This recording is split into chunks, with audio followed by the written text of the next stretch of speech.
everyone, my name is Ray Bowman, and this is my Week 7 presentation on drought policy alternatives for our MPA 570 Public Policy Analysis class. As a quick overview, I will provide a brief summary of the problem analysis, name a few key stakeholders on this issue, provide 3 policy alternatives, number 1 being the as-is policy, number 2 being more government intervention, and number 3 adding an incentive-based policy. Of course, I'll provide my evaluation matrix and recommendation towards the end. I'll have a list of my references as well as a closing. So really quickly, what are the different types of droughts that a region can experience? According to the National Integrated Drought Information System, drought can be categorized as the following: a hydrological drought, which is when water supply becomes low and it becomes evident in the water system. You could also have an agricultural drought, which is when crops become affected by the water shortage. And there are various other ones such as ecological drought and socioeconomic drought. One of the major local issues that Californians face are environmental challenges, namely as it relates to the adequacy of water resources and the persistent drought conditions in the state. According to the California Department of Water Resources, California has experienced intermittent drought conditions spanning years and even sometimes more than a decade, such as in the 1920s and the 1930s. California recently suffered through the driest 3-year period between 2019 to 2022, and even further, Los Angeles in particular, as of January of 2025, 90% of Los Angeles County is under severe drought conditions. Listed on this slide are the potential policy stakeholders for drought conservation measures. Of course, that might include the Wildlife Foundation, the Nature Conservancy, the National Farmers Union, the Fire Safe Council, potentially the U.S. Water Alliance, and various water resources associations. The primary federal regulation on water conservation is under the Clean Water Act enforced by the EPA, but a lot of the specific water conservation practices are often really managed at the state and local levels. California, in fact, declared multiple states of drought emergency, as can be seen on this list from the California State Water Resources Control Board. Governor Newsom declared a statewide drought emergency in October of 2021, and which called for California residents to reduce consumption by 15%.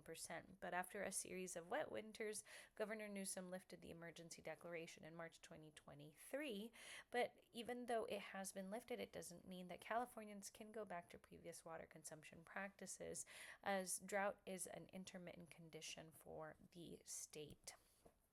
So what are some policies that states and the local level can implement in order to continue water conservation? Well, as an example, the city of Glendora has water conservation restrictions, which include no watering between 8 a.m. to 5 p.m.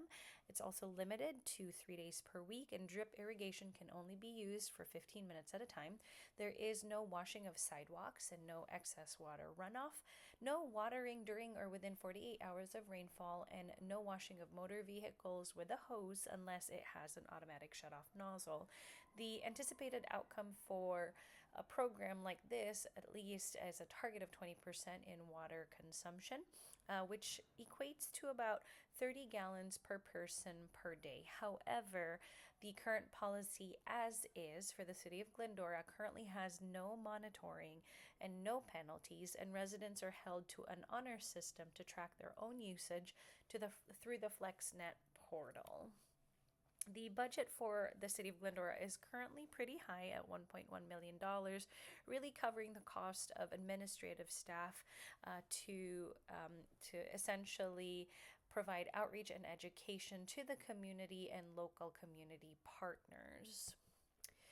A policy alternative for the as-is policy currently as it stands for the city of Glendora could be one that requires more government intervention, and that could be through the route of an excess water usage penalty.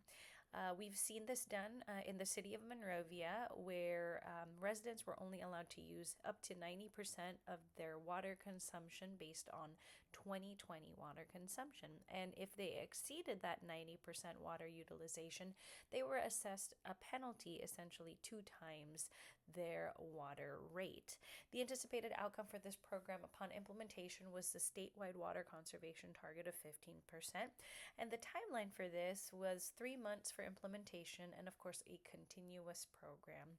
The budget was pretty low and it only involved essentially changing the way the water bills were drafted. And it only is estimated to cost about $80,000.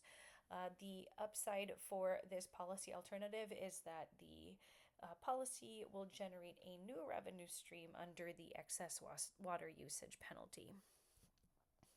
If more government intervention is one route, another policy alternative might be to incentivize people instead. So instead of penalizing people, maybe we can incentivize people to reduce their water consumption. And one such incentive that we can provide is a turf replacement rebate program, essentially incentivizing homeowners to replace their turf, which we all know uses a lot of water and has a pretty big demand on a city's water system, and replacing that with drought-tolerant landscaping at a rate of $4 per square foot of replacement up to 5,000 square feet, which is a pretty generous program.